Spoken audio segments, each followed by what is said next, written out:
Speaking of flipping a switch, the Milwaukee Bucks are not that team. This is not a team that is going to become a juggernaut overnight, and they don't have a good matchup against the Indiana Pacers, who the Pacers are a team that I feel like most of the top teams in the league, if they had to match up with, they love that.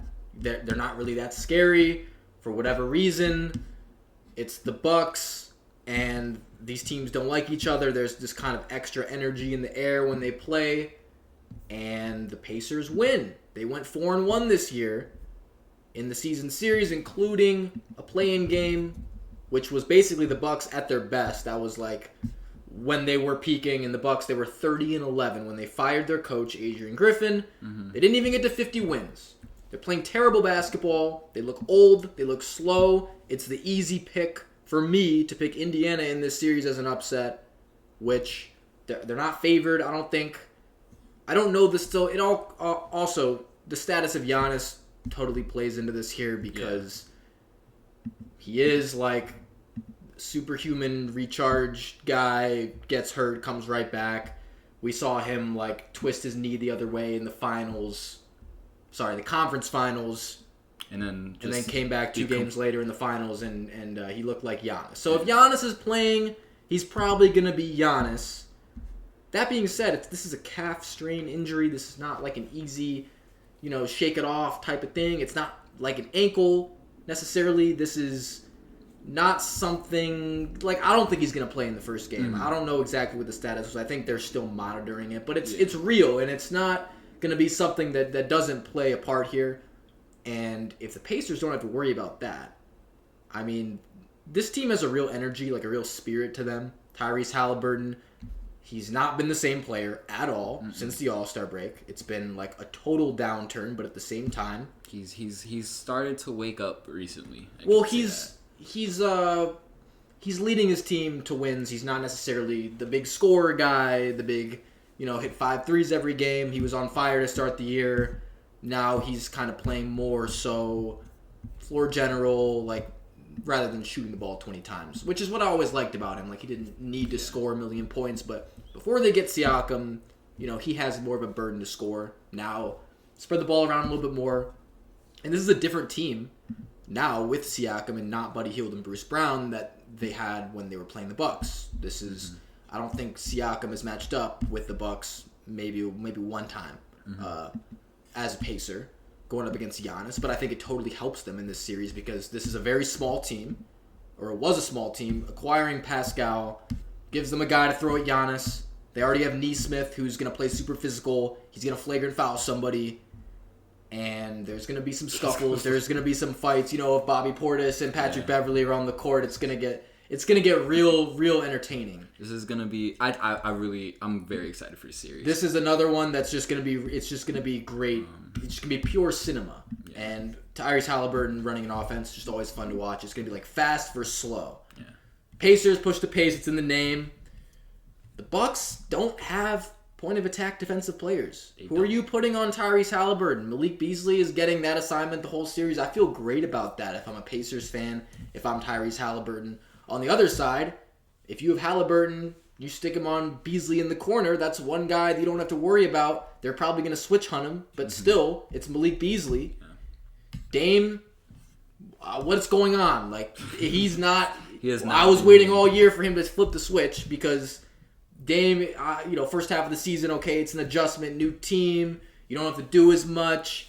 We've seen it before with him. Like, he's kind of chilling and he kind of rounds into midseason form, and then he's like top 5, top 10 player in the league. We totally didn't get that this year. The team just got worse and worse and worse. Brook Lopez, second in defensive player of the year last year. It looks like he aged 5 years. I said this before.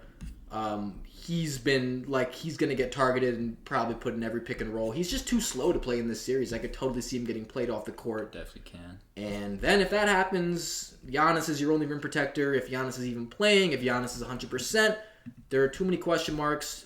Doc Rivers, the anti-adjustment coach in a playoff series, is also just not a guy that you want. So listen, there's just a million red flags with the Bucks. They didn't clean it up at all since I made that video.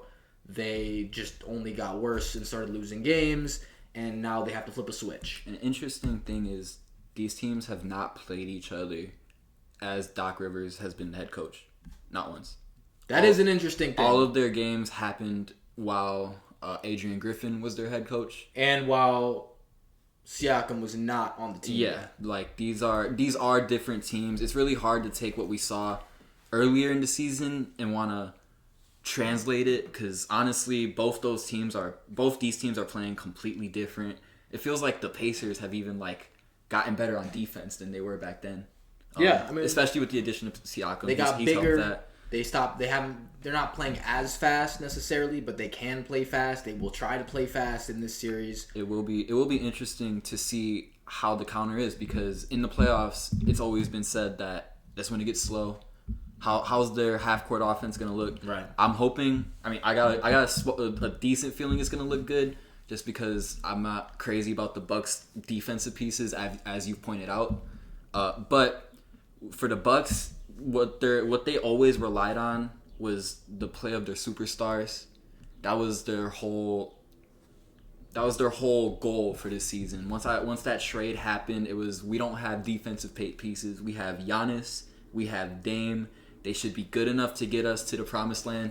And if Giannis is hurt, it's really hard to say the Bucks are gonna do it. Giannis is hurt. Dame isn't Dame. Dame is not. You were counting on you having two players that were going to form the best duo in the league. That's your bid to get to the championship. Our bench isn't that good. This team is not deep at all. They're going to play like 7 players max. They don't have reserves beyond that or defensive pieces, really. Their rookie Andre Jackson and Patrick Beverley, that's their 2 perimeter defenders. How much do those guys play? Like, Andre Jackson probably doesn't see the floor. Patrick Beverley probably does, but for how long? I would actually expect to see a decent amount of him on Tyrese Halliburton. I'm expecting to see Patrick Beverley just there. He's gonna be talking. Patrick Beverley's gonna. I love it. It's just gonna up the drama. He's gonna make this a funny series. So the advantage that the Bucks have, aside from if Giannis is playing, you have easily the best player on the court. We don't know what version of Dame we're getting. Yeah, but if Dame is anything like. If Dame is just a little bit better than he's been all season, he's gonna step up. He's got to step up a little bit. I mean, it's time. It's time to do it. He's been known as a playoff player. That's like his what they'll classify him as, a clutch playoff player, clutch big player. He shows up for these moments, and this is what you bought in for if you're the Bucks. This is what you want. Of course, you want Chris Middleton to look like Chris Middleton, but you can't rely on that. You can't. He's just older now. You can't. Yeah, it's something that like you shouldn't be looking at and being like, we need Chris Middleton, because you just can't anymore. Okay, so what I was gonna say, the advantage the Bucks definitely have is experience. Definitely. Even if things aren't going well, like even if you don't trust Doc Rivers, maybe he learned something from coaching in the playoffs and 5 different teams in 15 seasons or whatever. Giannis, Dame, Brook Lopez, Middleton, Beverly, Bobby Portis. Your whole team has played playoff games. Most of them have played playoff games together. It's still generally the same core, minus Drew Holiday, obviously a key piece. But this team has the experience. The Pacers, this is Tyrese Halliburton's first playoff series. Pascal Siakam has been there. But this Pacers team, they haven't been in the playoffs in a while. So this is new, and they're gonna be hyped to be there. I expect big energy, but also mistakes. Also, if Giannis is playing in full strength, he might just get 40 every single game. Yeah. It's very tangible. So I'm picking the Pacers in 6 games. Mm-hmm. What say you? I think I'm gonna go with the higher seed this time. I feel like I've picked against the higher seed in every other thing. I think it's a weird year. Yeah, it is a very weird year. The parity in the league is insane. I think that this is also like a little coin flip, but I don't think it goes 7 for some reason. I just don't see it going to a 7-game series. Okay. But I hate it because it's just like normal, but I also see this going 6. So you're playing Bucks in 6. I would say Bucks 6. Okay. We have a disagreement. Yeah, but it could go either way, obviously. I mean, it totally just depends on Giannis. Yeah, I think Giannis alone, if he's healthy. If Giannis is Giannis, I just don't expect him to play every single game and be peak Giannis every single game. But if he starts game 1 and he looks like Giannis, I'll change my pick. But I just don't think that's going to happen. And then, the Bucks are going to really be riding on their on their two guys, and Yeah. if that's literally the X factor. If those guys could show up, which is crazy to think about. If you told me at the beginning of the season that we weren't sure if they get out of the first round. if as the 3 seed, Yeah. if Giannis and Dame was going to be good enough to beat the Pacers, who some teams had in the play-in, or who some people had in the play-in, not even in the playoffs. Yep. It's kind of crazy how this year's gone, but I'm just gonna roll with the experience. I'm gonna roll with the superstars, and we'll see what happens.